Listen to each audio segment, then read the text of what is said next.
So my mum basically wanted a better life for me. Okay. And what better for her was obviously safer streets, free education to a degree. Now, there was a point in time that I did desire to be with the hoodlums, but because they looked fun.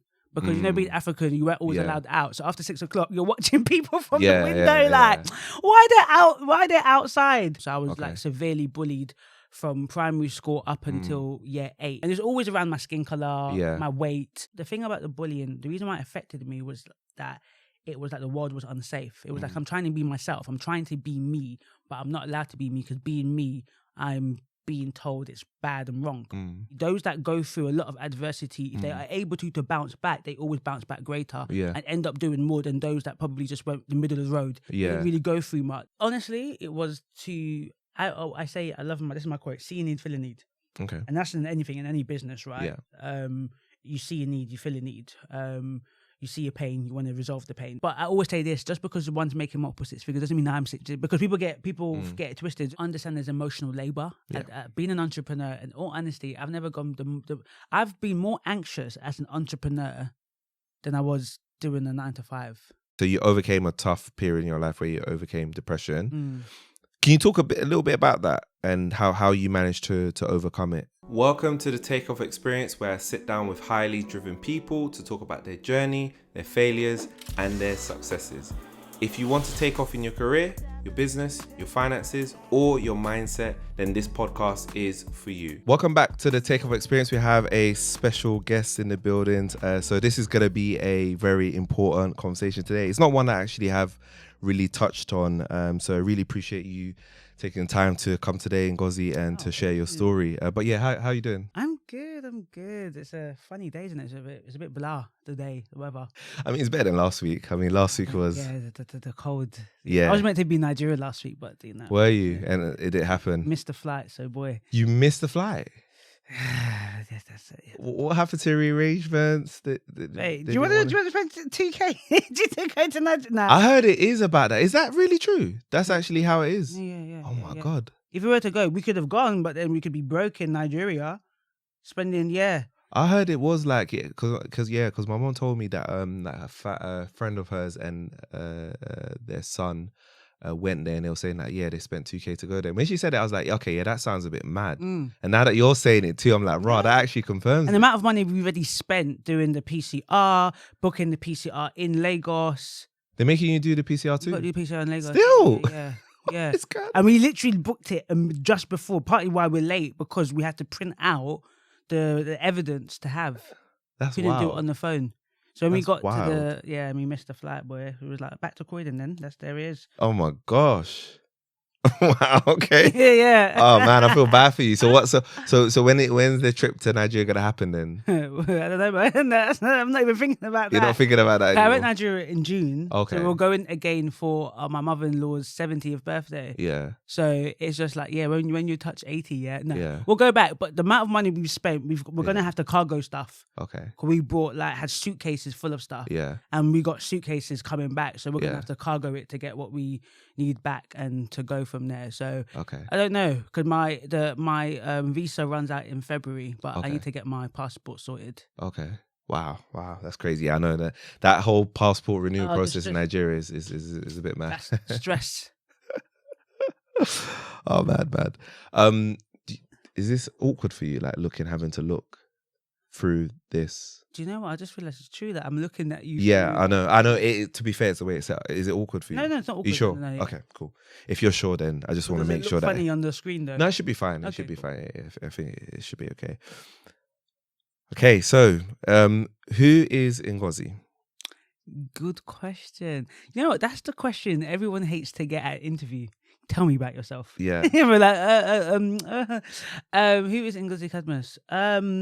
So who am I? I am first and foremost the child of God, wife, daughter, not yet a mother. Somebody who is, I guess I would say, loves to laugh. Okay. And who is very, very, I guess, determined. And who wants to really leave an impact and a legacy. Someone said something where it said you can't choose is it you can't choose? Is it you can't choose your ethnicity or something like that? You can't choose where you're from, but you can choose the impacts that you can leave. And I love that. So, I think in terms of who I am, that's what I'm about. I'm about just being compassionate, being integral, and leaving an impact.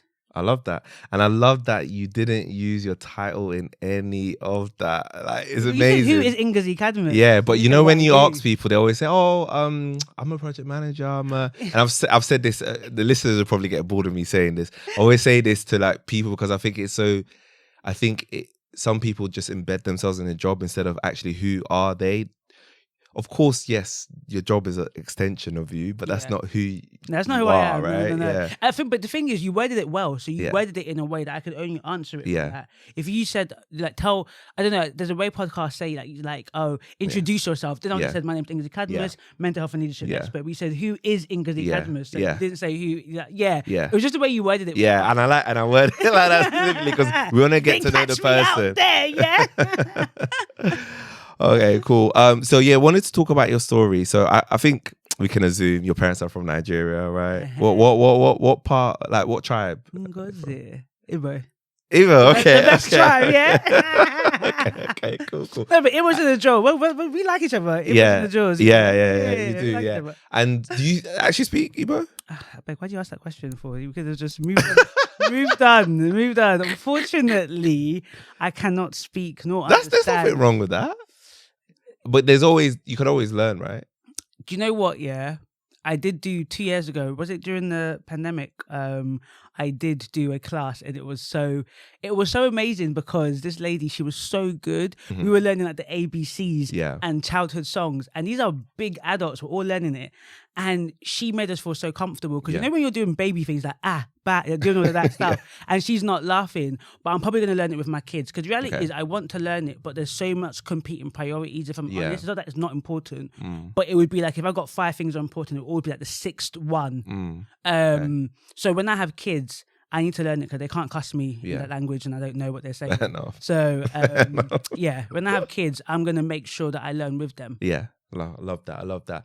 So Nigeria, was it a case of that you were born there, born here? Was it just... Heck, this is about some technicality because some people don't want to take my claim to Nigeria. I was born in Nigeria, but I came to the UK when I was 6 months old. I mean, that's fine, right? That's where you were born, right? You know what I mean? So I was born in Lagos, but I've been here most of my life. So people say, where are you from? It's like, obviously I'm from Nigeria, but like, where were you born? It's like, that's a very good question. For the first 6 months of my life, I was breathing Nigerian air. Breathing the hot air, right? Do you know what I mean? The hot air, and then I came to the UK. But most of my known life, since I was able to articulate, walk, anything, was been in the UK. Okay. And was it London, do you know, or was it any part? Yeah, my mum touched down Heathrow Airport, mate. Heathrow Airport, yeah. It's mad that they all came London, right? Do you know what I mean? Yeah. Touched down Heathrow Airport and stayed in London, but I only as an adult realised that we were here illegally for a while, though. What? Yeah, my mum should have gone back, innit? She stayed, didn't it? She was like, she saved up all her livelihood, sold her hairdressing shop, and was like, I ain't going back to Nigeria. Really? Yeah. Do you know what her reason for, like, obviously, I'm assuming here, like, obviously in UK is obviously this economy that, where dreams can be made, same as the US, right? But do you know the reasons why at that time? My mum did that. Yeah, I think so. After my mum's mum passed, I think just before I was born. So I say just like before I was born. And we love our country, but it's hard out there. Yeah. So my mum basically wanted a better life for me. Okay. And what better for her was obviously safer streets, free education to a degree. Yeah. Knowing that, you don't have to be worrying NEPA, all of these different things that unfortunately Nigerians till this day are still worrying about that, yeah. Basic necessities. Yeah, yeah. And when you come from a polygamous household like my mum did, and you can't really trust family members, that also causes an issue. Okay. And it's not really safe. So my mum went because she didn't feel like it was safe for me to be in Nigeria. To be there. Yeah. And then she came here. And then she managed to stay here, which is she did the things that she had to do in it to stay. Yeah. I got my citizenship 2002. Then I went there. I was in school, but yeah, that's when I got my British passport. That's crazy. Wow, that's amazing. I mean, now they're probably making it really difficult for that to be the case, right? Like... Boy, people are still doing what they need to do. Oh my god. So what part of like London? Majority, yeah. North London. North London. Yeah. Okay. N16. What? Near Dalston. So it's Dalston, Islington, okay. but right next to Dalston. Okay. But N16. Oh, nice. So what was the area N16. like for you? Like, growing up? Yeah. Growing up, it was multicultural. Okay. Where are you from? Are you from South? Yeah, I'm South. Unfortunately, yeah, anyways. Unfortunately, aren't you down South now? Unfortunately, I've got a temporary visa in Croydon. I can't wait for you got a visa in Croydon. Send that visa quickly. Also, we got visas in London now. Yes, for real. Being here feels like home. Like, I feel like yes when I'm back in Hackney. Yeah. Did you just say you grew up in South East, so it's a bit different for you. But yeah, North London, my part of North London was very multicultural. Near Dalston, anyone knows, like heavily Turkish. Stamford Hill was around the corner, very Jewish. Caribbean, African influences all over. Yeah.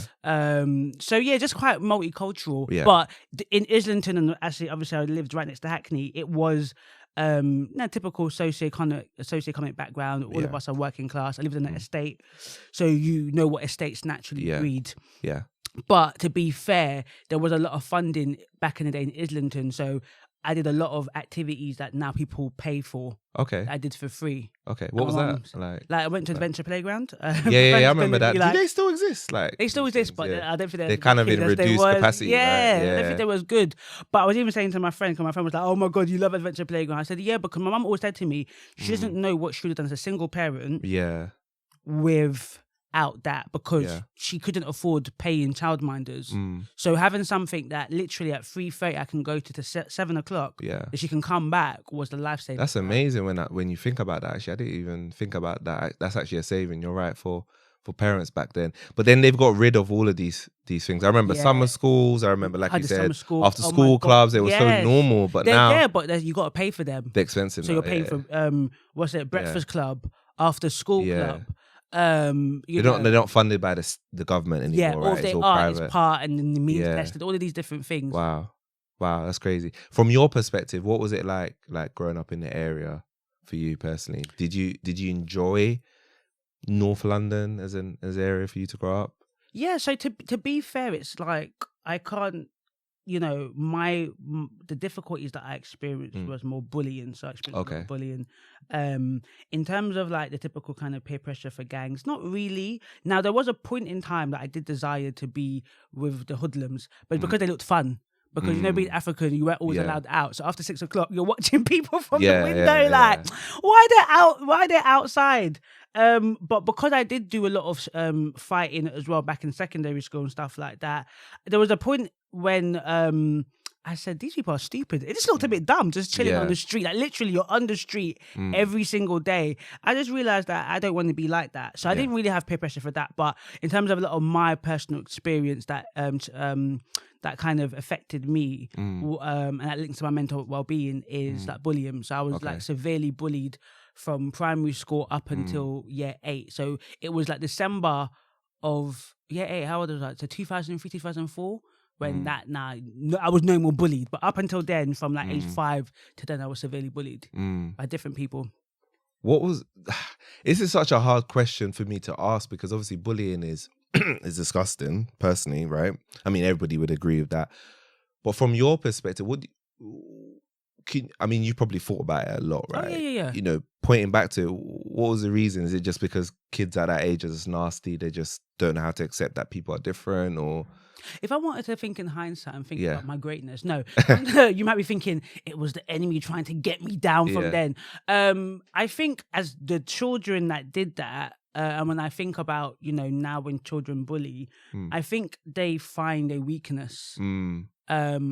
And it's weird, I can't sit here and say, because the things that I'm doing in comparison to my primary school people then, because we kind of all follow of each other. Nobody's really, nothing's wrong with them, but they're all going through the normal routes. Yeah. So I'm looking at myself and I'm thinking it's quite interesting the route that I've taken. Yeah. And the typical people, when you overcome adversity and you go into greatness. So it's kind of like anything, any trauma, any type of adversity, those that go through a lot of adversity, if they are able to bounce back, they always bounce back greater. Yeah. And end up doing more than those that probably just went the middle of the road. Yeah. They didn't really go through much. Yeah.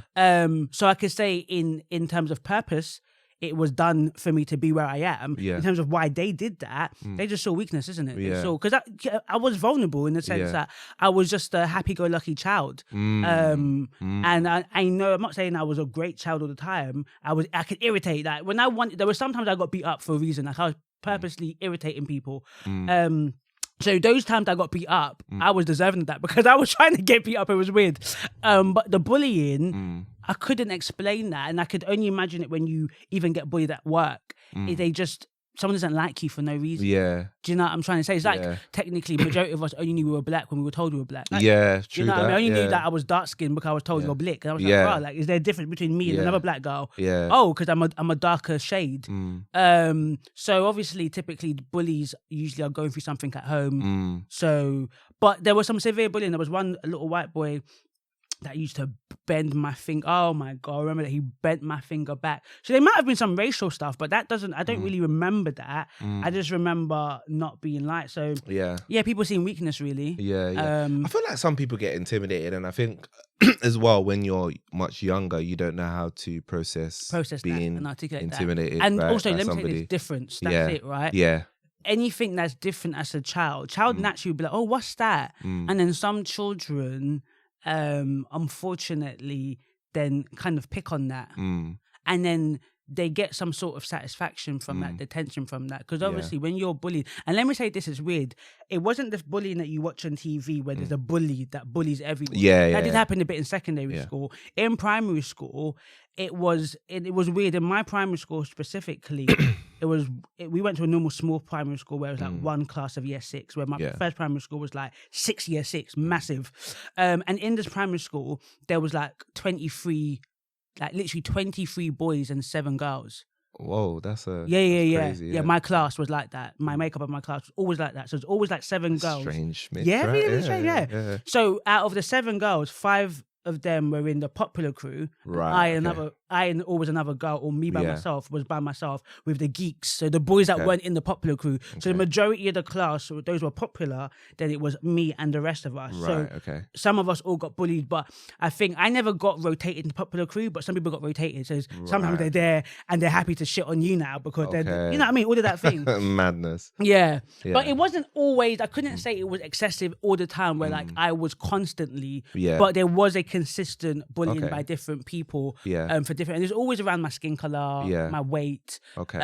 Things now that is so funny, the things that they always say that people hate on you and people that like you on, oh, I love your skin color, I love your size. It's mad, that's what's isn't it? Interesting about the whole now. Everything that I was shitted on then, people like now. That is wow. That is so wow.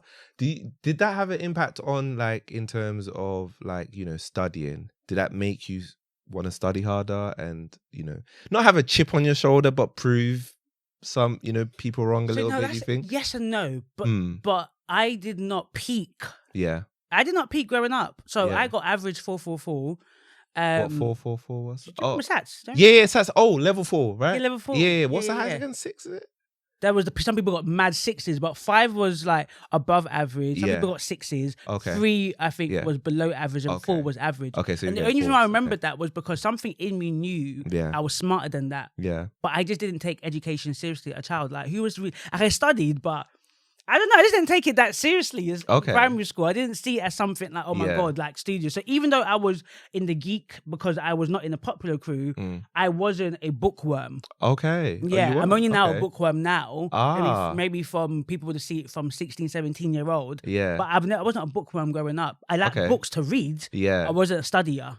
So what would you have to class yourself as? Were you more of a, like, prefer to do physical things instead of, like, you know, or sports or something else? When I was younger, I was a tomboy though. Okay. I was a tomboy. Okay. So as you can imagine, being 7 of only girls and then not being in the popular crew, all my Yeah. friends were boys. Okay. So I was a tomboy. So I like to climb trees. Okay. Yeah, I was a proper tomboy. I liked it. My mum didn't allow me, I don't know, like Nigerian parents, because I was only a girl. She didn't allow me to get PlayStation until like I was 13. Okay. But whenever I was with my like friends' houses playing PlayStation, Crash Bandicoot, all of the old school Nintendo 64. Yeah. So I was like a typical tomboy. But then I did like girlfriend. I liked Barbie as well. So it was So you had a mixture, yeah. Yeah, I was a mixture. So I had Barbie and dolls and stuff like that. Yeah. But I also liked typical things that boys did at a young age as well. Man. Yeah, I had to play. So to be fair, I had to play a lot. Yeah. I thought play was more important than school. Yeah. Wow. Okay, so you say that you're average in primary school, secondary school. You end up going to uni, right?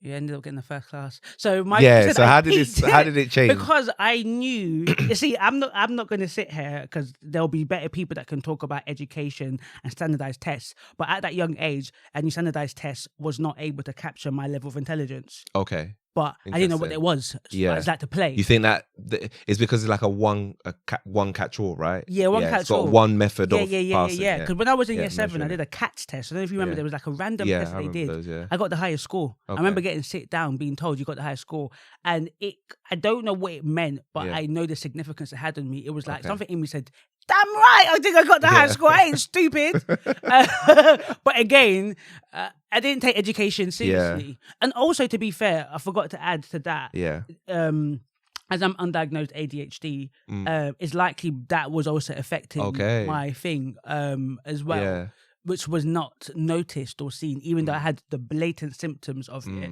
But as you could remember, I think probably similar ages, back in the 90s, black children, now black children are constantly being diagnosed with ADHD, but back then we were just told we were bad or ignored. That's terrible, so in primary school, I was just probably ignored and dismissed. In secondary school, I was too bad to be ignored. So I got a lot of attention. So when did they diagnose it? Never got diagnosed. It never? No. Because now I've learned to manage a lot of the symptoms. Right, and use it. So if they tell me I've got ADHD, be like, okay, cool. Like I know. So you kind of know, you kind of it's not disrupting me the way it did 10, 15 years ago. That I should have had it then when it was really bad.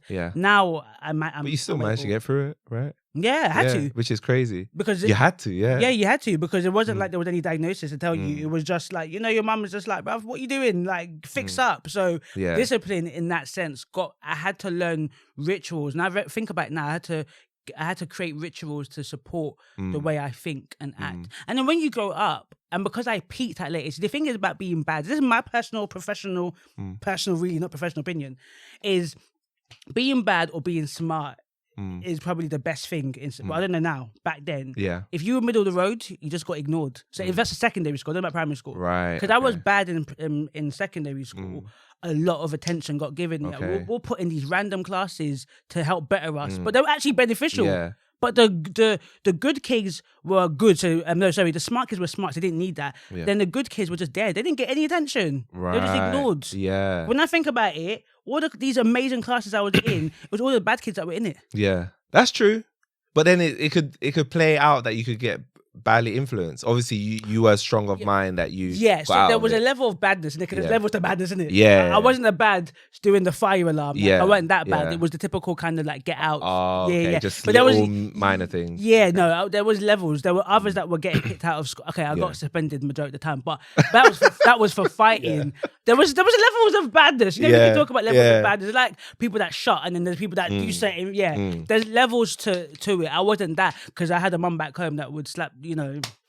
So there was a level of like, okay, cool, I can't even be too bad because my mum is just gonna take. Do you know what I mean? Like, I didn't get in trouble. Weirdly enough, my mum didn't tell me off for any of the suspensions that I had. But if I did things like to the teacher, that's different. Oh no, I wouldn't get like that. Mad. I was getting suspended because I was fighting. Other schools. Yeah. And mama didn't even know, because I pretend to go to school. I even forgot that she didn't know I was suspended. Oh my god. Yeah. Wow. I'll wear my uniform, leave the house, and then when she leaves, then come back home. Yeah. It's crazy because like a lot of these things, right, when you're younger, these things, they don't define you. They're just like a learning experience, and you can grow and change from it. So I wanted to understand, like, Did you studied psychology at university? I'm assuming. First and foremost, I studied actually history. You studied history as your first degree. That's what I said. I'm a geek by nature. I'm a geek. Ancient Okay. history, then social work, then psychotherapy. I didn't finish ancient history, but ancient history, social work, psychotherapy, and now my doctorate. Wait, okay. So you didn't finish ancient history, then you moved into social work as a degree. As a degree, yeah. And then you completed that. Yeah. And then you did psychotherapy. What? How did we get there from social work to psychotherapy? Yeah. What happened there? What was the motivation for that? I just wanted to understand people at a deeper level. Mm. So social work allows you to understand people socially. Yeah. And psychotherapy allows you to understand underneath the iceberg. Yeah. The deeper the unconscious drives that. Yeah. So that's why. Yeah. What was the reason for that? Why do you think you wanted to understand people? I wanted to understand myself. Okay. Yeah. So I remember the first thing I said to my therapist, she was like, "Why are you here?"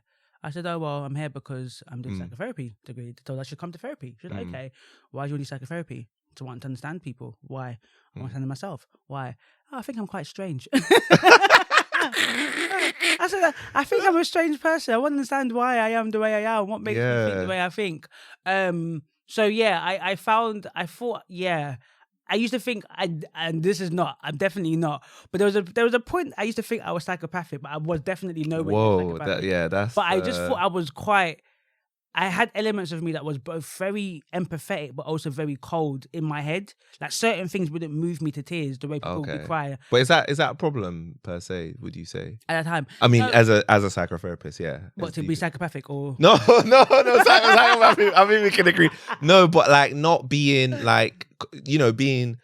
I'm not moved emotional about every aspect, right? Because otherwise you go crazy, right? Yeah. No, it was because I had difficulties with my emotions. Right, okay. So even though I was empathetic, I couldn't connect with myself. That's really what I meant. Because it was like in moments I am emotional. Yeah.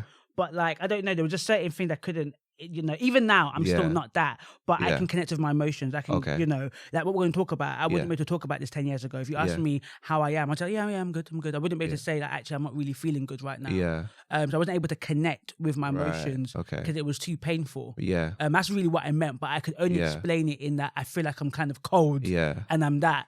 But I just remember thinking in my head, am I a psychopath? When when people ask themselves these questions, they know they're not. Yeah. But sometimes you think, am I something? You just do on Google. You do a Google search. You start to worry about something. Yeah. But then that I'm not a therapist. You can tell me this, but that gives me a level of you have a level of consciousness, a level of regret, a level of probably not feeling, right? Like asking themselves, am I a psychopath? Do they even care?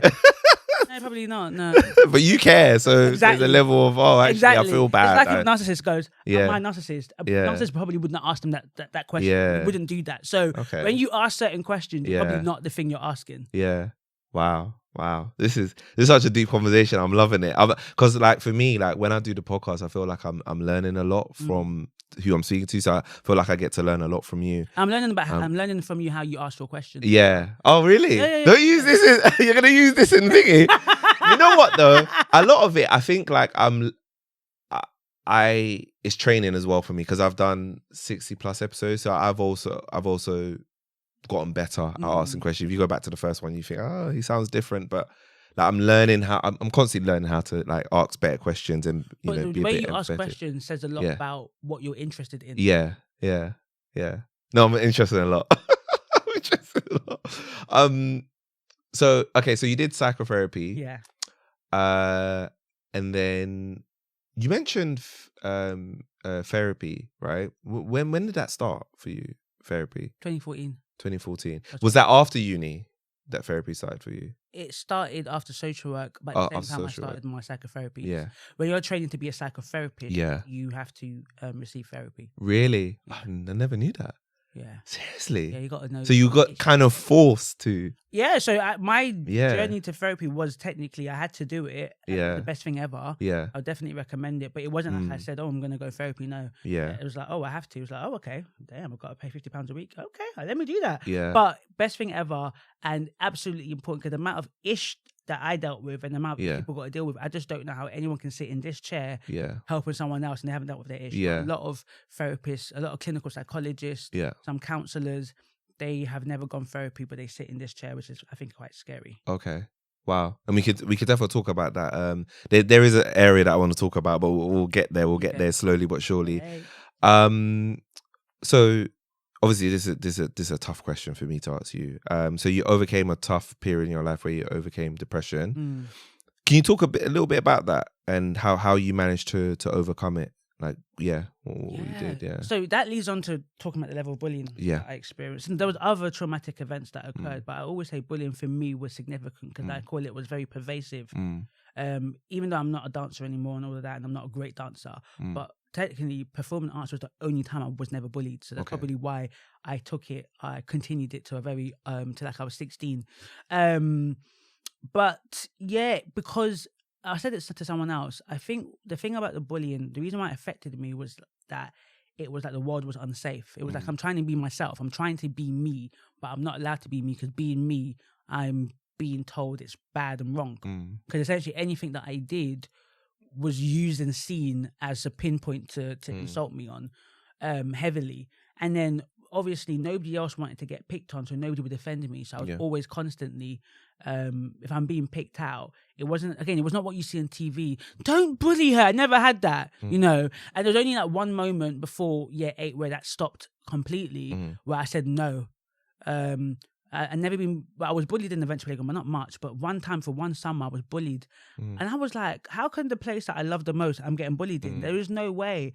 And I remember just saying no. And actually, what happened was, she went, "Okay, let's be friends." It was so seriously. It was what you see on TV. It did happen. I said no, and I remember that she just looked at me and then just said, "Okay," and I was just so weird. Like, oh, it can work, but that was, I think, what got me to be very depressed because I just wasn't happy. Okay. But I was the person that, you know, is the life of the party, is loud, is happy. So I was the person that you wouldn't think is depressed because I felt like I had to be that. Technically, I think I created that is still part of me, but I created this shell of happy-go-lucky and all of that because I wasn't going to be the person that you cast and I'm going to just be there crying. So it was either you cry or you laugh and, you know, whatever. So I was what I call high-function depressed person who you wouldn't know, who, like, you know, DJ Twitch that's just passed that completed self-deletion last week, and he just did a TikTok 2 days before with his wife. That is how I was. You would not know, dancing, singing, all of that jazz, still achieving, but inside hating myself. And yeah, so it was because of the bullying, I would say. How did I overcome it? Oh, that's an interesting one because it's like a thin rope, it's like a thin rope of I've overcome it, but there are moments where you can easily, I feel like you can get sucked back in. I begin to self-doubt and begin to listen to the voices of the bullies, and listen to the voices of the people telling me you're this, you're nothing, you're rubbish, all of this stuff. A lot of soul searching and therapy. Obviously my faith, really seeking God and just be like understanding my worth. But the way I overcame it, or the way I helped myself not go into a dark hole anymore, is understanding my self-worth. Yeah. Which I think it's a lifelong journey, to be honest. Because for me personally, I was not 10 years, but nearly 10 years of my life I was bullied in different forms, and then other traumatic events occurred, my dad leaving, sexual abuse, all the different stuff.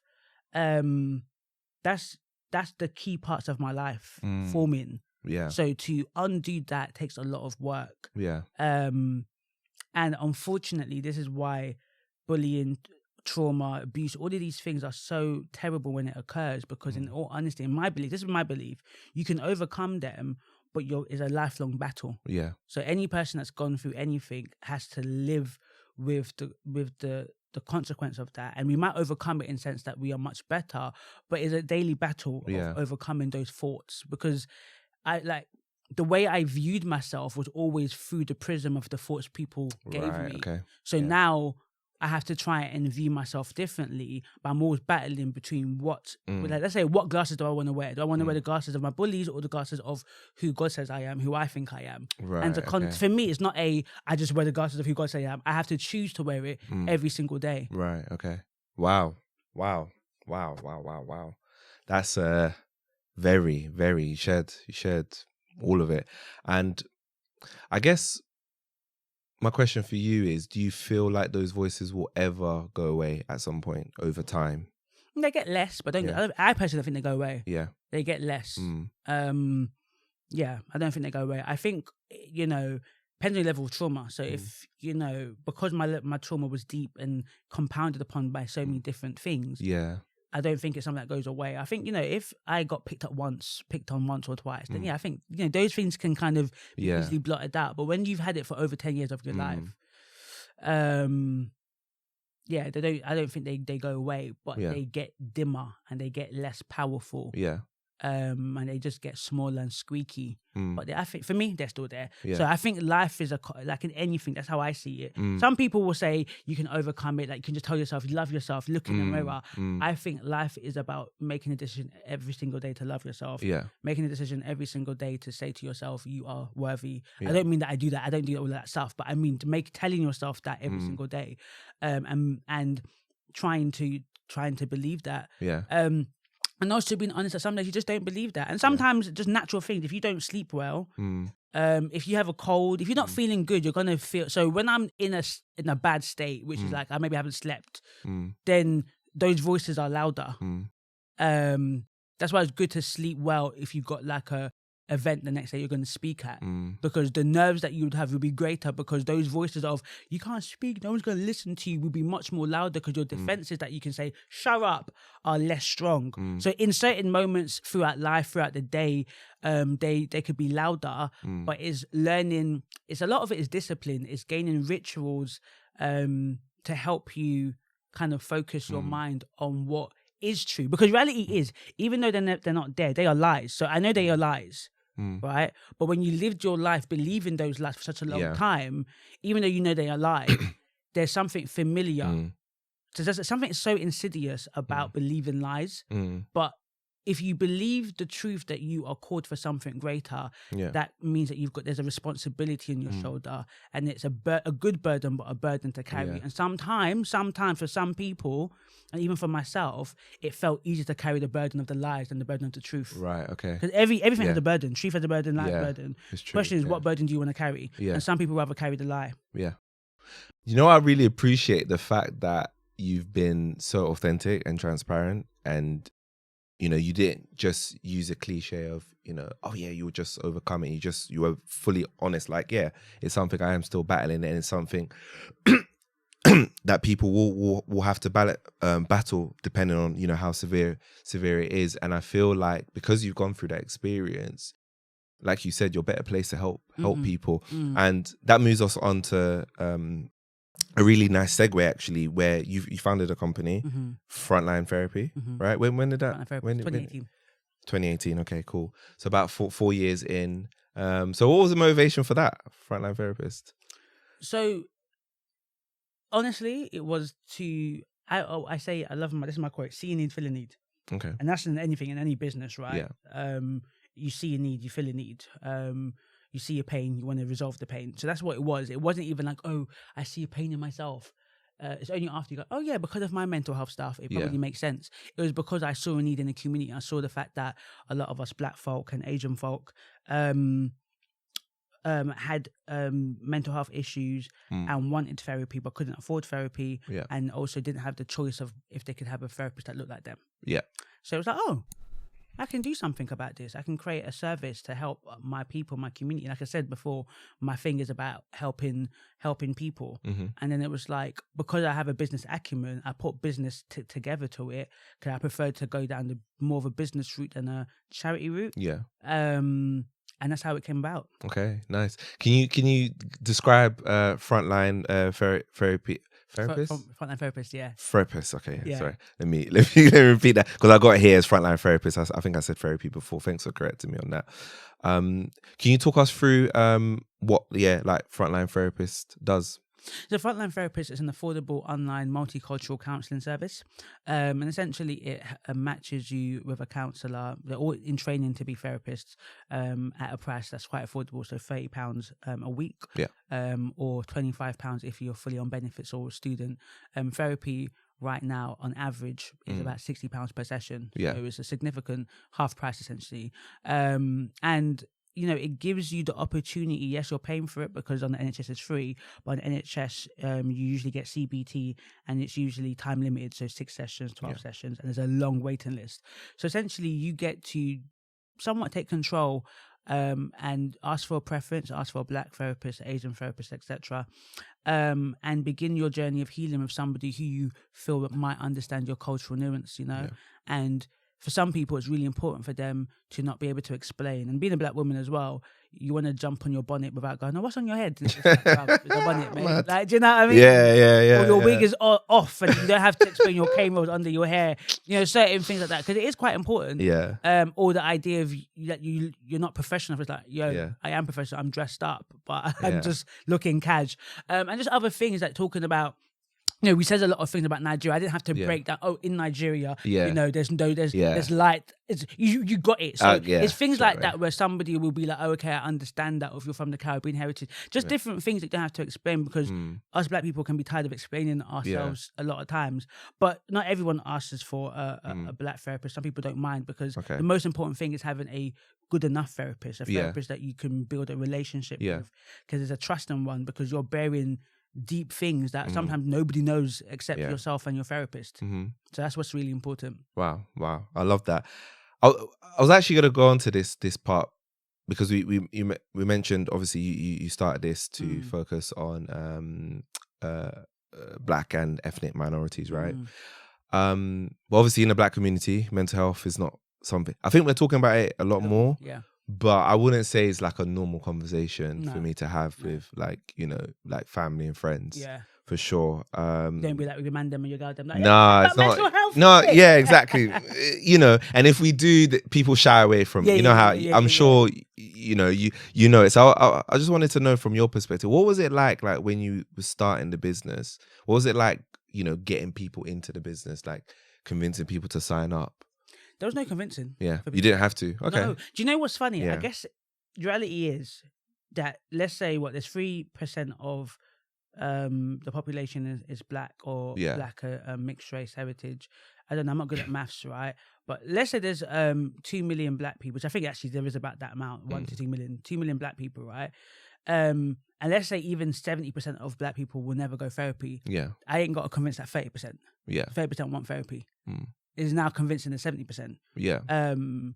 So I think 30% of people I don't need to convince. How I guess you can say that I convinced people is I was smart. I used influencer marketing. Okay. So I used relatable people that people follow. And therapy, I always say, it's not like buying a shoe. People want it, or people are interested in it, and it can take months, sometimes even a year or two, for you to make the decision to actually do it. Because it is a big decision. It's a scary decision. You've got to be quite brave to do, actually.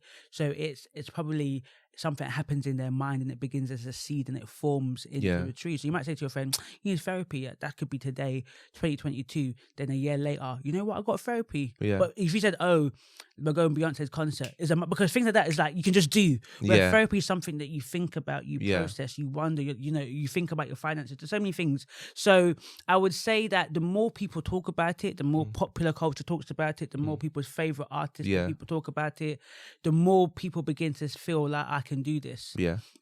I should do this. And I also say to people, look, if you're scared to do it, who's going to know? Unless people are looking at your bill. Nobody knows what you're paying each month. So it's not something you got to tell people, I've got a therapist. But a lot of people feel like they will deal with their own. That's the biggest thing I think in it, is people don't think it will work for them. They're so sure it won't work for them. They've never done it, but they're so sure, and they feel it's like crazy, isn't it? You haven't tried it though, so they're very sure it won't work for them, or they don't think they need it because they just deal with it on their own. Why do you think in the Black community specifically is something that we're like, nah, we're not? Because we've been taught to keep everything in house, isn't it? Don't tell nobody, right? Even though I don't know in Caribbean culture, but I'm sure it is in African culture. People are chatting their business to whether it's to the pastor, to the people are always chatting to the Oja, to the Baba Bala. Like, so in a weird way, people have always shared their stuff.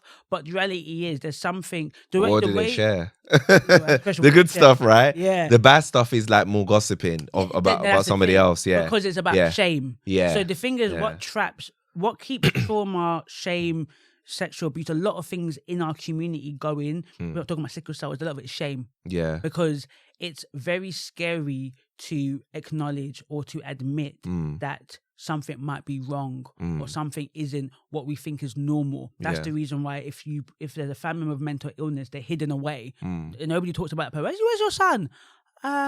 He went to university. What is it? It's been a long time. Shouldn't you come back right now? Do you know what I mean? Yeah. No one will say, oh, he's gone to prison or he's in a mental health hospital. We don't want to admit the truth. We hide things away. It's because people are ashamed of it. Yeah. So a lot of it comes from shame. And I think on our generation and the younger generation, it's just clothed up like, nah, man, I don't need to in it. But really, it's just shame because when you really, really think about it, if you got an issue with your car, you go to a mechanic. 100%.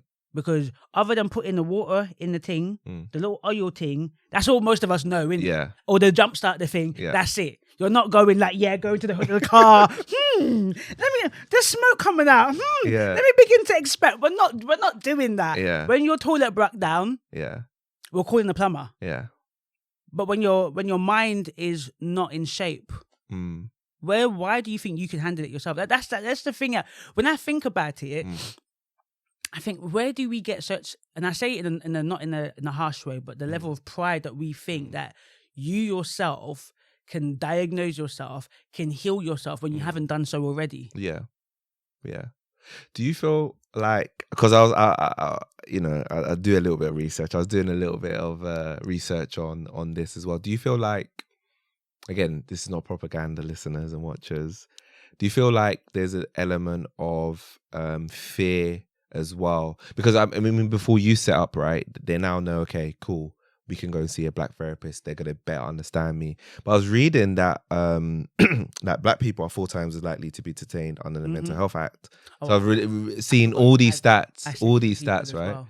Yeah. So I actually detain people. I put people in hospital. Really? One of my roles, yeah. Really? Yeah. Wow. How does that, what is that like for you?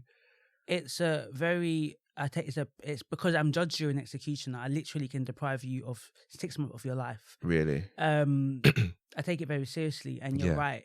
There is in every Western country, every African diaspora. So I include Caribbean, African Americans, anyone from the African continent in the Western world, distrust the mental health service because they have historically been racist and could arguably still is so. It was and can be very dangerous for a black person being in prison, being in a mental health hospital. Yeah, it can be. So the reality is there's distrust there. Yeah, why should I?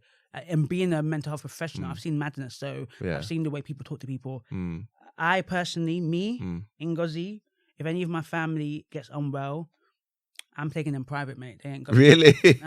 So even you have that level of distrust, and I wouldn't put people are paid to do a job. I don't know. I've seen how people. I just don't like what I see. Okay. Cool. So I wouldn't put family members in there. Yeah. I will give them as best of a treatment as possible. Yeah. But the reality is, if I could, I'd create my own hospital. In all honesty, I'll do everything private in my own house. Get the psychiatrist. If I could, that's what I would do. Yeah. Because I think the reality is in anything, in health, like even children, if I can, by God's grace, I'll do everything private as well. I don't want to rely on it. NHS is amazing, but it has failed a lot of people. Yeah. And because people are overstretched, 1 in 5 black women die. I ain't being a statistic. I ain't going to be a statistic. That's very high. Do you know what I mean? Yeah, it's very high. Yeah. You got to take the life in your own hands. And obviously a lot of that is we're going to go into that generational wealth and stuff. Yeah. We need to be making money so we can make these decisions. There are certain part of the upper class and middle class that get the best type of treatment because they pay for it. Exactly. So I want to pay for it. Can't be racist to me if I'm paying you. And if I'll fire you. Do you know what I mean? And even if you are, you're going to get the best treatment ever. Yeah, exactly. You're going to get the best food. I'm going to get the cleanest toilets. Yeah. Have you seen those hospital toilets and bathrooms? They're crazy, So I wanted to talk a bit about the benefits of therapy because obviously we want to encourage as many people to go for it. So what would you say are some of the benefits of, getting therapy? So the benefits of getting therapy is that you're embarking on a journey to healing. Yeah. And we have a lot of generational trauma. Generational trauma is essentially stuff that happened in one generation that's been passed down to another generation, and usually not good stuff. So generational trauma in our community, from colonialism to slavery, to just how to racism, and then just to whatever your parents went through personally, right? Majority of us, all our parents, specifically if we are African or Caribbean, and definitely for African first generation, our parents weren't born in this country. No. They came from one continent to another continent, and they probably had a hard time. And then they had you, or you were there as small. They've gone through adversity that you may or may not remember, that you will be impacted by. So there's a lot of, I call it like a cesspool. There's a lot of cesspool that you're carrying that's not even yours. Yeah. That you need to begin to unravel. And you've got your own cesspool. People are getting into relationships prematurely, hurting each other, coming out of a lot of emotional baggage, you know. So the reality is there's a lot of stuff that we've got to unravel. And I think if we want this next generation to be better, we have to take a responsibility in healing that. Yeah. Because you can't give what you don't have. Yeah. So if you don't have the tools to give the next generation, you have to go and learn that, and you can't learn that on your own. So therapy helps you to help the next generation. Yeah, yeah. It's crazy when you were saying, you know, everything about like, you know, it's like almost stuff coming from your parents, and it's true. We never do think about what did our parents have to go through. You know, even if they were born here, what did they have to also go through? You know, was there any mental health struggles? Was there any financial struggles, social struggles, all sorts of struggles, right? A lot of our parents were probably depressed. Like, my mum was definitely depressed, but she would never. Yeah. She now probably knows that she was depressed, but she had to work and put food on the table. So had no choice, right? They had no choice. And some of it, and there's totally different topic for maybe another time. But we can admit, some of the beats that we got were not because of what we did. We breaking that plate did not deserve the level of beating we got. No, 100%. A lot of it was maybe their anger, their frustration. And even like their upbringing, which was a wrong upbringing that they just learning from, or this is the response, it's got to be like 10 times to a 1 out of 10. Come on, like, seriously. Because sometimes the smacking the beats was disproportionate to the issue. Yeah, like, brother, I just broke up a plate. Yeah, and then you're getting a belt to over a plate. Not like what is it? The level disproportionate. And sometimes when you, like, if I remember my mom, or when I talk to other kids, my other friends, we talk about our parents, and we remember the anger, you're thinking, it went for that plate, you know. You must have had an issue with your boss, like something else, when you really think about it. Because imagine now as an adult, you know how it is. You have a hard day at work. I haven't got kids yet, but now talking to parents, and I can imagine when you come home from work, you're tired, and your child is just messing up. I can see that kind of like, you've got to probably calm down. Like, give me a minute. Let me come and calm down. Because if you don't, you will come chat to your child with all of that frustration and anger that you had. And that's probably what our parents did. They didn't have the moment of, let me just take a breather. And then come back. They'll come with, what you doing? You're thinking, yeah. Why are you coming shouting at me for? Do you know what I mean? It's crazy. Yeah, no, completely great. That's another perspective I didn't actually think of. Completely true. So I was wondering, you know, as both the CEO of Frontline Therapist and, you know, being a psychotherapist yourself, talk me through what your day is like. What's the frustrations? What's the successes? Oh, good question. So, my days. What's a day like? So, I wake up on a good day. I wake up 4 a.m. Okay. 4, wow. Yeah, to get the things I'm doing here. So, I pray, and then from about 5, I'm going. So it depends, because I'm doing a TED Talk. So I will do my speech writing, and then I will do a couple of hours on my doctorate, and then I will like answer emails here or there. And strategize, plan, follow up on emails, follow up on calls with different corporations and organizations. And then, that's it really. And then obviously I'm doing different podcasts, different interviews, creating my own content for my own podcasts and stuff like that. So that's kind of it really.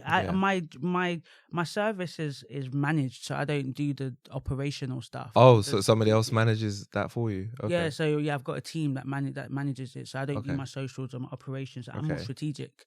Oh, really? Yeah, and then I'm dealing with like corporations, so with my other business as well, just dealing with corporations and stuff. So I don't deal directly with clients or counselors, so I'm just strategic really. How did you scale it up to that, where like some like other people are just managing it?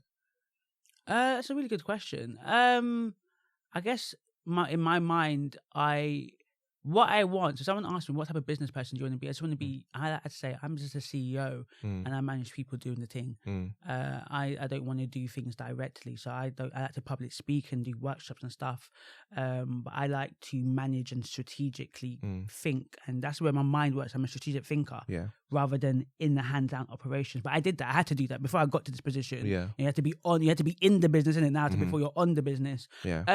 As soon as money started being made and I could, I replicated myself. So I got an admin. That's, usually the first thing you do is that you get an admin.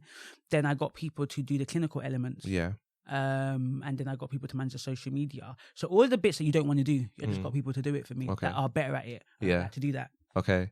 And is this income is your business all of the businesses? Because obviously you have another business, right? You have a consultancy and coaching, right? Is it all under one umbrella? Or oh, really? Oh, yeah. Can you talk to us about the consultancy and the coaching one, as well? Frontline coaching is a diversity and inclusion consultancy. Well, it's a data driven. It's all about understanding data and understanding how companies analyze the data to assess the well-being of their Black and Asian and mixed heritage staff, and also the data in regards to how representative is that company in regards to their Black and Asian heritage, being across the leadership. Are we at every point? Can you see us, the retention rates, all of the different things, recruitment, all of that stuff. So, because I'm very much about like data speaks. Yeah. And then my coaching, I coach Black women, coach women of faith, just in their leadership, because my expertise is all about mental health and also leadership, because I believe in making impact and how can we make conscious, impactful leaders that leave an impact and leave a legacy. Yeah. So all of them together, all the work I do is under, I guess, the limited company, and then there's different strands that do different things. And one of the things I encourage your listeners, male or female, is that you're multifaceted. Because you asked me a question, why psychotherapy after social work? I want to do many different things. I don't want anyone to box me and limit me. Okay. And that's why I go back to the SATs test, that standardization I didn't like. And that's why there was something in me very, very small that knew I can't be defined by these tests, but I had to learn how to master them. So in year 9, when I got my high levels in that SATs test by GCSE, so from year 7, I was like middle, low. Then from year 10, I was high. Okay. I had to learn, all you got to do is memorize. Okay, let me memorize the thing to pass. Not that I understand what I'm memorizing. Don't tell me anything about maths or whatever. But I learned to memorize. So once I realized the trick of passing, I then mastered it. But I understood that it was beyond standardized tests. It was about your intelligence and how you articulate and how you think and how you use your imagination to create something that wasn't there to something that is there. Yeah. And you actually enterprise it and make an impact. And that's what I'm good at. Yeah. Wow. That's amazing. So several businesses under one. And how much do these businesses make you? You don't have to give us a complete, like the actual round figure, but per year, how much does it roughly make you all of this? 6 figures. Okay, so 6 figures. Okay. Trying to get to 7. Into but 7, yeah. I'm in 6 figures, but we've got to consolidate now because the cost of living pandemic has affected all businesses, so we've all got to be smart. So I've got a healthy reserve. So in the next year or two, definitely meeting the 7 figures, but.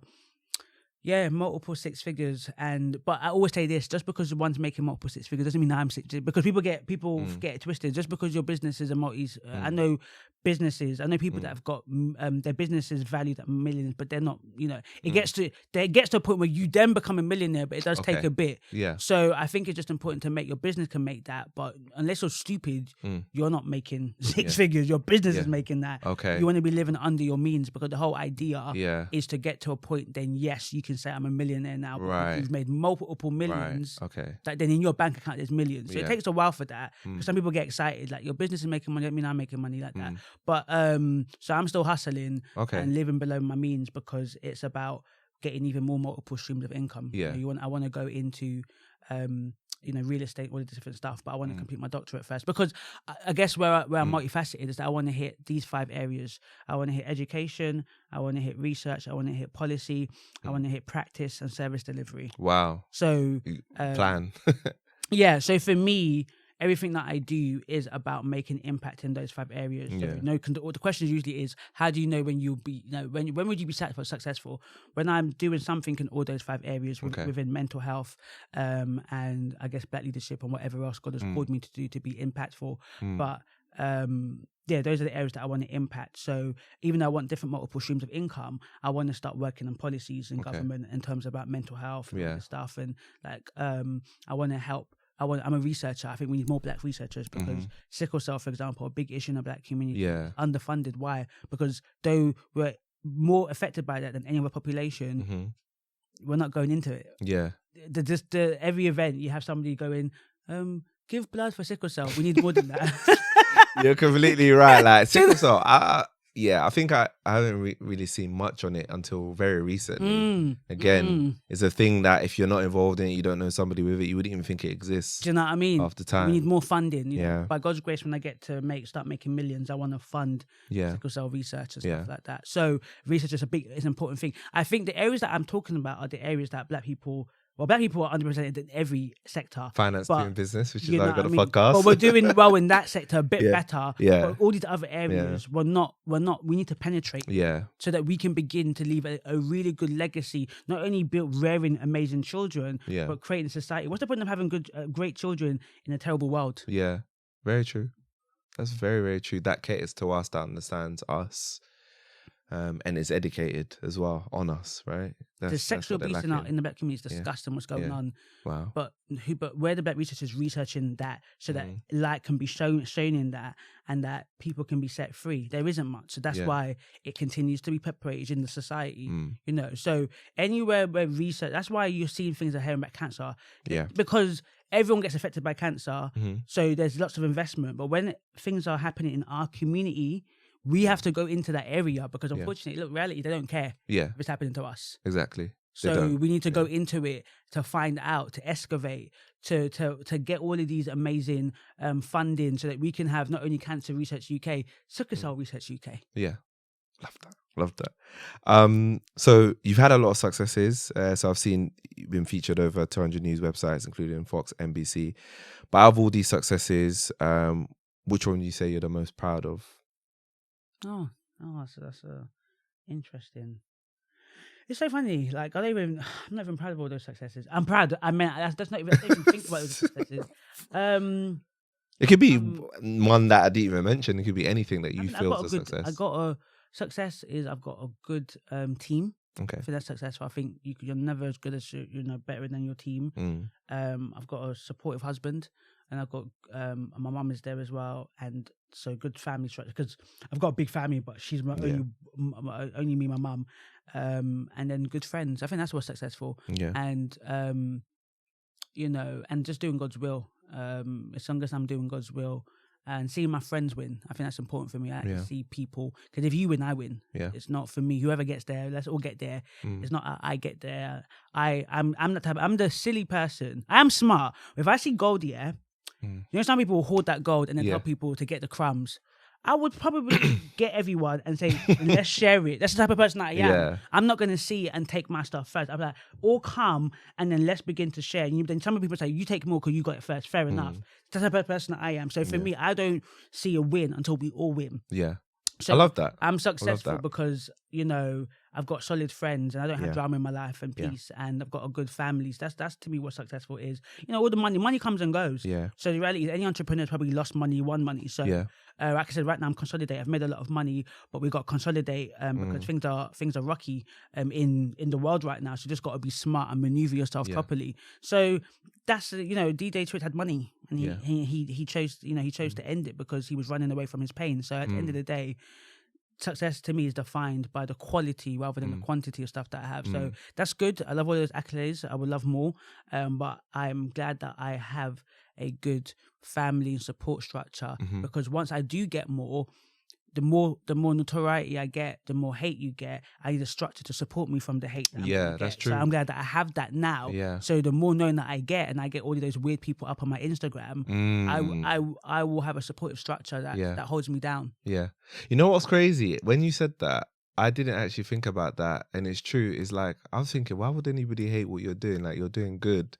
But it's true. People just hate Yeah. just Oh cause, yeah, I've right? got in the little. So even like with this, there'll be some that'll message me and saying, "What you trying to say? Yeah, that you know, why should you have a mental health service that caters just to black people, or Yeah. even my consultancy? Nah. Everyone has their Yeah. opinion, and because I'm a very critical thinker, Yeah. and you can't homogenize me like every black person. I Yeah. don't think like every black person. Yeah. I don't mind those questions. I say, okay, I have a debate because Yeah. I actually like the fact that you think differently. Yeah. Do you understand what I'm Yeah. saying? So, you know, if you talked about crime, gun and knife crime, I will come with a very different perspective. I don't believe it's just racism. I don't believe the reason people just give for this stuff. Like, there are personal agency. We've got to take responsibility that we have failed our community.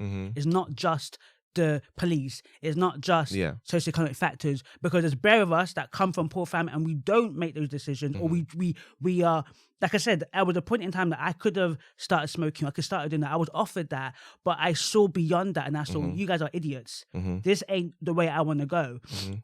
And where are they now? Yeah. They're still not doing much. Yeah. I agree with that take. You know what I mean? I'll say, let me say I'm on the fence. I'm 50-50, right? I've half understand, sympathize with people who are a bit more, let's say, gullible, a bit more, you know, you can influence them, and I feel like they are a victim of their situation. Yeah, some are very much. And then the other half, I'm like, yeah, you know what? Yeah, you also have a choice to get out there, because there's so many people that you can reference that have been just through the same situations as you, or even worse, and they've managed to make it through. So that's why I'm always 50. I'm always 50-50. Yeah, because there are people in that lifestyle that did not want to be in that lifestyle. Yeah. But they were bullied into that lifestyle. Yeah. They don't want to say it can make them look weak, but they were. Yeah. And there are people in that lifestyle that have chosen to be in that lifestyle. Yeah. And like I said, I know some people's situations are really bad. And I know we're no longer in the 90s where there were places, like I know in South London, that your running water weren't always great. I knew people that lived and had bad tap water. I get people in my area. I can only talk from my area. I know in that areas now. Yeah. We had a decent system. So that's what I said. A lot of it was choice. Everyone's mum was working. Yeah. It may have been tough, but they were working. They had three meals a day. Yeah. What's the reason? It's not because you're trying to, because your mum's still in the estate, bruv. Yeah. So after 10 years, you ain't gotten your mum out of the estate. Yeah. I'm not understanding. So it's not about, I need to get mum of ends. You're not getting mum of ends. You're doing it because of what they call relative poverty. It's because you want that next man's crepes. You want that car. Why don't we just be honest about it rather than lying like, nah. Some people, it is. But I don't think it is the case in the UK the way it is in some parts of America. Yeah, some parts of America is bad. Like their level is. Do you see what I mean? Where they genuinely don't even still have running slavery. Do you know what I mean? And even in Africa, a lot of it is, bruv. They become what they call the area boys, isn't it? In Nigeria, they haven't got running water. Yeah, yeah. Like they haven't. Do you see what I mean? Yeah. So I do think it's relative poverty, and I think we've got to admit that and not excuse that, but recognize the barriers that have also been brought. Yeah, we also got barriers. Yeah, there are barriers because essentially, I know for a fact that even though I was naughty and a lot of us black kids were naughty, some of the white kids were naughty, but they would call our names. I actually did the thing. One time I was in class and I counted the amount of times my name got called. So in comparison to another girl. Yeah, that's why I said that. I knew, it's weird, I'm not the smartest person, but I knew I had an intelligence that was higher because I already knew. Something in me said to someone, in year 9, I said, I think there is something that they've got to do. They've got to come more at the black people. And there was. Later on, when I became a teaching assistant, there was a thing that you have to focus a lot on the ethnic kids because they're more likely to that. I don't know how I knew that at 13, but I could just tell. Because even though I could admit, I would never deny that I was not naughty. Yeah. They were naughty too. Yeah. But our names will get called more. Yeah. We would get kicked out of class. Yeah. Why are they not getting kicked out of class? Yeah. Not all the white kids were naughty. Not all the black kids that were naughty. But the ones that were both naughty, we were the ones getting kicked out of class. Yeah. It was so obvious, and it wasn't because they were racist. It was because they thought they were trying to help us more. Because they thought that if we don't get the support, we will do worse. Okay. So I already knew that. I already knew that there was something happening that black people are more likely. So you know, there is that, and for me. I didn't have a teacher that said to me, "You're going to be amazing, you're going to be wonderful." But I didn't have a teacher that told me I'm going to be terrible either. I just didn't get any of that. Yeah. But some people do get told negatively, "Oh, you're black, you're never going to make anything in your life." So if you're not getting that at home, you're not getting that at school. What options do you think you have? Yeah. So a lot of it is then to do with, it is down with personal agency. It's down with what you have within you enough to say, do you see yourself beyond selling drugs and doing something more? Some don't. That's why it takes them to go prison and then meet somebody, say, look, don't come back here. So that's why I mean that there is responsibility. There is a lot, because those that have gone in, what gets them out? Their personal agency. Yeah. They have to do something different, meaning that personal agency is also in part, but the barriers are in part. But it's not only just the structures that we live in society, it's our family makeup as well. We've got to admit that some of our parents, unfortunately, went into a system. My mum, did the typical thing. She didn't have a choice. She was a single parent, but she wasn't at home a lot.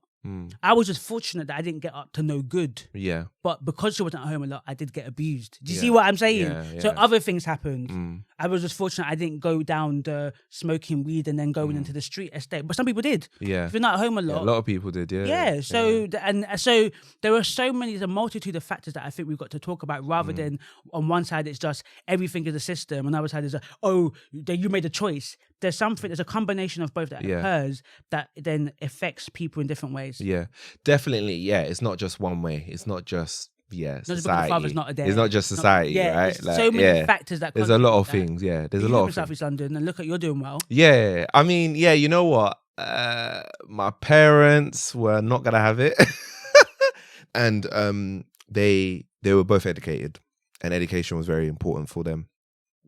And to be fair, I think all siblings and I, we all went to university, so I would say that the parenting was there.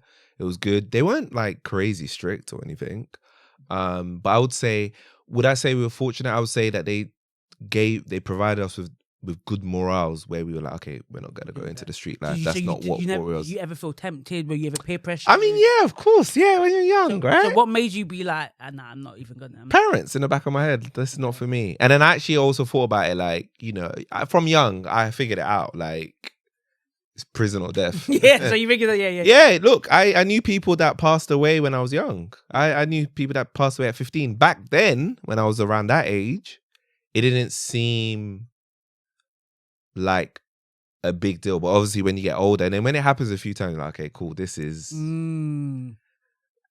plus I also wanted money, so I started working, and then when you start working as a young person, I feel like you start getting around other young black people like you. They're not really on the hood stuff, so you kind of you kind of get away from that a little bit, and they also want to go uni, and you want to go uni. So I feel like uni helped a lot as well, because you meet people who are trying to achieve things, trying to get out of a certain situation.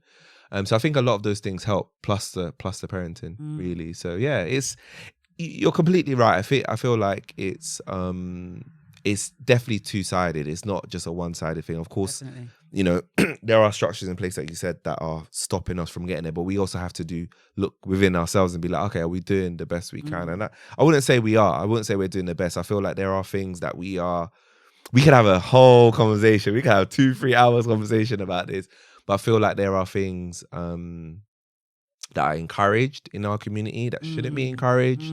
There's conversations we don't want to have. But yeah, hopefully it gets better. I wanted to ask you actually a question about business, because you've obviously, you're a successful in business, and your trajectory is going up there, right?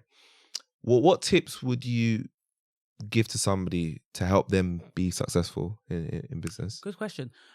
First and foremost, you have to be willing to take risks. Understand there's a process. Understand there's emotional labor. Being an entrepreneur, in all honesty, I've never gone. I've been more anxious as an entrepreneur than I was doing a 9-to-5. And when I listen to a lot of entrepreneurs, I think it becomes kind of, not every, but a lot of us is just kind of anxiety, kind of part of the parcel of being an entrepreneur. Because when you're really hustling and you're taking risks and you're building something, you are constantly thinking, okay, will there be money in 12 months? Will there be money in 18 months? So you've got to be willing to take risks. It's not for the faint-hearted. I really think so. Also, you got to be disciplined. You're not always going to love it. Never you got to. Sometimes you ain't going to love it. I hear a lot of, like, real. When you start a business that you love, you end up having to do things that you don't always love until you can. So I was doing everything in my business until I could afford to not do everything. Some people, it takes a long time before you even get there. So you'll be doing admin tasks, certain things that you don't love. So it's not, you might love the thing that you're doing, but the outcome, the solution you're offering, but not everything that it creates to create that solution. So don't believe in the lie of you've got to love. No, you love the solution, you love making the money and love helping people, but not necessarily everything that goes into that. So you got to be disciplined, because some things you got to do because you just got to do it. And get a mentor, get a coach. If you got to pay to learn. I don't believe in necessarily shortcuts in terms of like get rich quick schemes, but a mentor and a coach can help you shortcut, in meaning that you ain't got to go and make the same mistakes. Look, there are some mistakes that you can't come back from, or it will mess up your credit, or it will just be too expensive. So don't do this thing of I've got to learn it myself. No. If someone says, I would probably advise not to do that. Yeah, and they're successful, probably listen to them. Don't be like, let me do it myself, let me just see. Nah. So I would say get a coach, get a mentor, get around people that are hustlers, because if you're not around people that are hustling, and don't expect your friends to support your business, bruv. Yeah, like it's funny. We posted something. We posted literally something about that yesterday. I did a whole podcast on that, because I said, first of all, are you supporting their business? Because some people are asking for people to support you, but not supporting their business. 2, do they even know about your business though? You have to let people know about your business, bruv. Like, people have got life in their head. You've got to tell people. So don't be expecting people. And also, your business, they may not be, your friends may not be your ideal client. Sometimes you've got to remember that. Your friends may not be, like therapy, for example. I can't expect my friends to all go therapy. They may not be needing it already. Like, you have to deep the thing. Yeah. So your business might be helping people who are bold to have hair, but your friends might have hair. So like, you got to think. And then all their friends might have hair, so they got to really think, who could this be for? So I might just buy it just to support, but I ain't buying it because I'm going to use the product. So I'm just saying, allow people as well. There's that as well. There's niceties that you're just going to do it. Let me just support you. Yeah, it's like someone saying, support my gluten-free, but I don't like the gluten-free, don't taste good. Like, you just think about it, calm down. Anyways, just want to say that, because that sometimes makes people get a certain way. Yeah. Ask for help. People will help you. If people ain't helping you, get better friends. Yeah. And maybe you're the issue then. People ain't helping you. But I just think, get a mentor, get a coach, be willing to take risks, get out of your comfort zone, and be disciplined. Yeah, love that. Love those tips. Fantastic tips. And so what do you have planned next for yourself? So the next things, I am going to put a lot of effort now into my YouTube. So I'm going to start public interviews. When I say public interviews, I mean like interviewing the strangers into the public. So asking people questions about relationships and friendships, and giving my perspective as a therapist, because I think you just see a lot of people just saying, what's the body count? The go question, swap your phones and find if you're cheating. They're funny. I watch them. They're fun, entertaining, but I think it'll be interesting to find out from the general public more deeper questions. Yeah. And so I want to be doing that. I want to start doing social commentary on like things. I'm going to talk about the Master P and Roma situation, the Derek Jank situation, the Asake situation. I want to talk about that from like a mental health therapeutic perspective. I'll be doing a TED Talk soon, so watch out for that. It's going to be on how we disrupt the absence of Black women leaders at the top of corporate Britain. Love that. And I hope to be in more different platforms, talking about mental health, talking about Black leadership, talking about things that I find important, rather than just like, should you pay 50-50? Yeah, I'm getting tired of that conversation. We need more diverse content now, right? Especially in the Black community. Like, that all we talk about. I know. Sex, like, come on now. We your need body count, like, bruv. It's that area is oversaturated. Do you know what I'm saying? So we need to talk more about these type of things that are important, and we can also have a laugh. It's not serious, but things that make you critically think and make you better. Yeah. 100%, completely. And where on that note, where can people find you? Okay, the best thing to find me is follow me at Ngozi Cadmus, NGOZICADMUS, and then from there you can filter out to all my other things. There's a Frontline Coaching, Frontline Therapist. If you want therapy, go via Ngozi Cadmus and then go into my profile and go Frontline Therapist, and then follow the instructions on the page about seeking therapy. But definitely holler at me for any opportunities, any speaking opportunities, and anything that I can support people in the area of mental health and Black leadership. If you're an employee or if you're a talent manager in a company and you feel that your company needs to analyze their data, holler at your girl. Awesome. And on that note, what have you got any final words for the listeners and watchers? I would say my final word would probably be I would say this is we want to evolve, right? As human beings, we're constantly evolving, and if your children should be the best representation of yourself. And I think for those that are parents already and those that will want to be parents, you need to give them the right tools. So you've got to take responsibility. It's not your fault that the trauma occurred, that happened in your life, but it is your responsibility to heal from that. So let's no more do no more excuses. 2023, there's now too much knowledge out there to be ignorant and to make excuses. I know it's hard, but life is hard. Reality is anything you do to better yourself is going to be hard. So I rather come out of the cesspool. I gave an analogy the other day, is would you rather stay in your stink that you no longer smell, yeah, or get some nice perfume? And the perfume is the healing. It's the trying to become whole and understand yourself. It's a arduous journey. It's not an easy journey. It's not a painless journey, but it's a worthwhile journey. Yeah. Great. Thank you so much for coming on to the podcast and just, being vulnerable, sharing your story, sharing gems, sharing your day-to-day in the business world. I think as well, this episode, like I said, is a very important conversation because mental health, I've never covered it on the 60 plus episodes that I have. So this is going to be one of the most important conversations, and I know that the listeners and watchers are going to enjoy it as well. And just want to say thank you so much. Keep going. Thank you. What you're doing is absolutely amazing. Want to wish you luck. Hopefully, you know what I want to do? What I'm doing actually is I'm going back and interviewing people again a year later. Oh, yeah. So we'll do this time next year, see how things are going. And I think it's good for the listeners as well, because what we're actually doing, we're actually documenting for you, right? Instead of us just saying, okay, yeah, just go and do this, we're actually proving it, right, as well. Okay, because I had my friend, we released that episode on Monday. I interviewed it a year ago. Released that episode. We did another one a few weeks ago.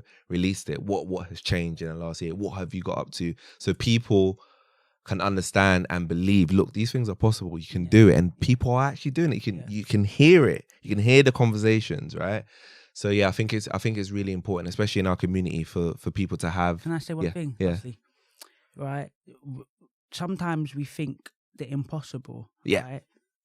It doesn't take impossibility. It just takes making a decision, a step. To go to bad, you have to take a step to bad. To go to good, you've got to take a step to good. So just take decisions and steps, right? Success is not defined by the accolades that you get. It's like the person says, it's about going towards a worthy goal, right? Being a good mother is success. My mum doesn't, I mean, she could have, your mum was a manager, but she could have gone high. She was like, it's not for me, yo. It's for you. She was just happy to make sure that I was good. That's her success, seeing me do really well, right? So I just think it's important. Don't define your success by what anyone else says, but what is good, important for you. Me having those 5 areas are admirable. That's what I want to do. And that's just part of my ego as well. It's part of it. I want to do that. But even if I just did all that I did right now, that's fine. Because I'm helping people and making impact. Yeah. So I think it's just important because some people will never do like this massive thing. But what they are doing, being a teacher, dedicated. If I had a solid teacher, I probably would be doing something, I'd be doing what I'm doing, but that would have been amazing. That would have been one voice that I don't have. I don't have no teacher that said to me, I believe in you. There are teachers that tell kids that, and those kids end up going on to do amazing stuff. Yeah. That's important. So I'm just being a train driver. Let me say this, I was fighting in Stamford Hill, and it was a bus driver that took me out of that fight. A bus driver was just he literally stopped the bus and dragged me on the bus. Wow. Even though I was winning that fight though, but anyway. The point that I'm making... Because you like the fight, innit? I don't put that in there. Yeah. But the point I'm making is you can make impact doing things that you might think, I'm just driving the bus. Exactly. It is, you're right. It's about what you think it is and define success that way. Love that. Watchers, listeners, I hope that you've enjoyed this episode of the Takeoff Experience. And yeah, we'll see you next week. See ya.